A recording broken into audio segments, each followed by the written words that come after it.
नमस्कार दोस्तों। हमारे इंडियन घरों में कोई ना कोई दाल लंच या डिनर में हमेशा बनती ही है। कभी मूंग की दाल, मसूर की दाल, उड़द की दाल और भी तरह तरह की दालें। तो जब हम दालों को कुक करते हैं तो उनके ऊपर एक दाल को बनाते समय उनके ऊपर एक वाइट कलर का झाग जैसा आ जाता है। तो कुछ घरों में ऐसा होता है कि उस व्हाइट झाग को रिमूव कर दिया जाता है, डिस्कार्ड कर दिया जाता है, यानी निकाल दिया जाता है। और प्राचीन काल से तो जो हम खाना हमारी कुकिंग प्रोसेस थी वो खुले बर्तन में बनाने की रही है। तो उसमें तो हमेशा दाल के ऊपर जो झाग आते थे उनको डिस्कार्ड कर दिया जाता था। अभी कुछ समय से कुछ लोगों के द्वारा कुकर के अंदर जब दाल बनाई जाती है तो वो जब दाल डालते हैं उसी समय कुकर को बंद कर देते हैं। तो वो झाग उसी कुकर के अंदर, यानी दाल के झाग दाल के अंदर ही रह जाते हैं। सुनने में ये आता है और कहा जाता है कि दालों को उनके झागों के साथ ही अगर बना लिया जाए तो यूरिक एसिड की समस्या बढ़ जाती है। तो आज हम जानेंगे कि क्या ऐसा होता है? क्या दालों को झाग के साथ बना लेने से यूरिक एसिड की समस्या या और कोई समस्या बढ़ जाती है, या ये फिर एक केवल मिथ है और केवल एक रॉन्ग इन्फॉर्मेशन है? क्या हमें दालों को झागों के साथ बना लेना चाहिए या उन्हें डिस्कार्ड कर देना चाहिए? आज इसके बारे में हम एक सही इंफॉर्मेशन और सही जानकारी आपको देने वाले हैं।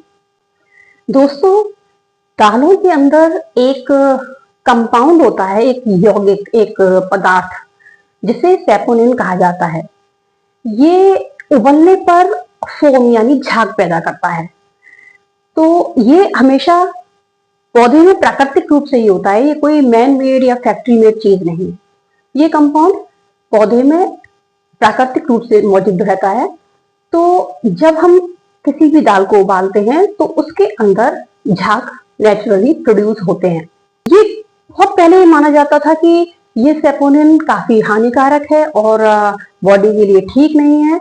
लेकिन अब जो लेटेस्ट रिसर्चेज हुई हैं, जो साइंटिफिक रिसर्चेज हुई हैं, उनसे ये प्रूव हो रहा है कि सेपोनिन हमारे शरीर के लिए, हमारे स्वास्थ्य के लिए कहीं भी हानिकारक नहीं है, बल्कि इसको स्वास्थ्यवर्धक भी माना गया है।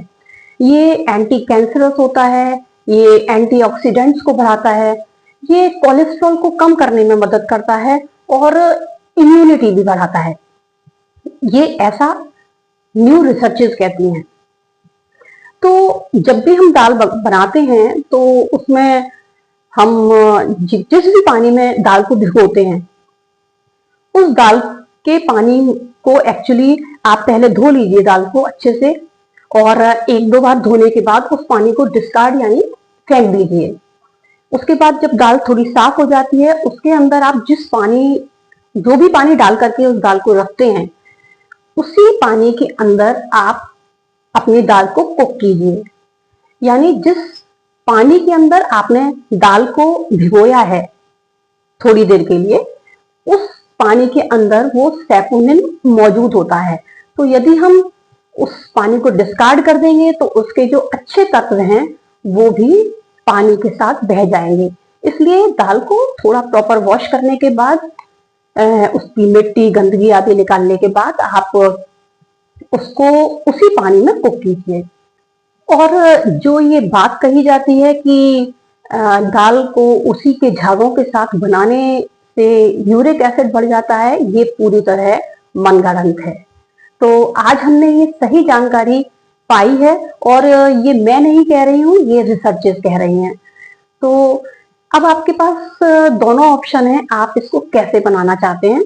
दाल को जिस पानी में भिगोया है उस पानी को डिस्कार्ड मत कीजिए, उसी पानी के साथ आप अपनी दालों को कुक कीजिए।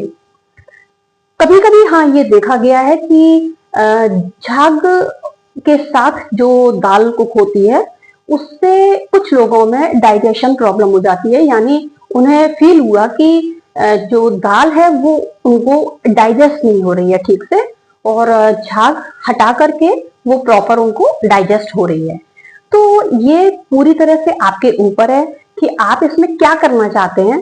अगर आपको लगता है कि झागों के साथ बना लेने से भी आपको कोई प्रॉब्लम नहीं है तो और आप कुछ मत सोचिए और किसी और दूसरी चीज पर मत जाइए। आप दाल को उसके झाग के साथ भी बना सकते हैं।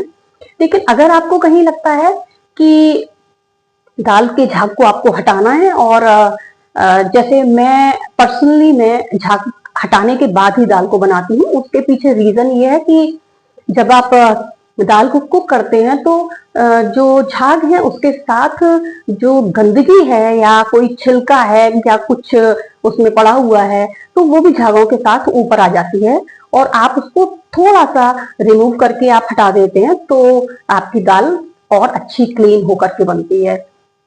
तो ये पूरी तरह से अब आपके ऊपर है कि आप दालों को किस तरह से बनाना चाहते हैं। लेकिन आज हमने आपको एक सही इंफॉर्मेशन दालों को बनाने के बारे में दी है। उम्मीद करती हूँ कि ये इंफॉर्मेशन आपको पसंद आई होगी। नमस्कार।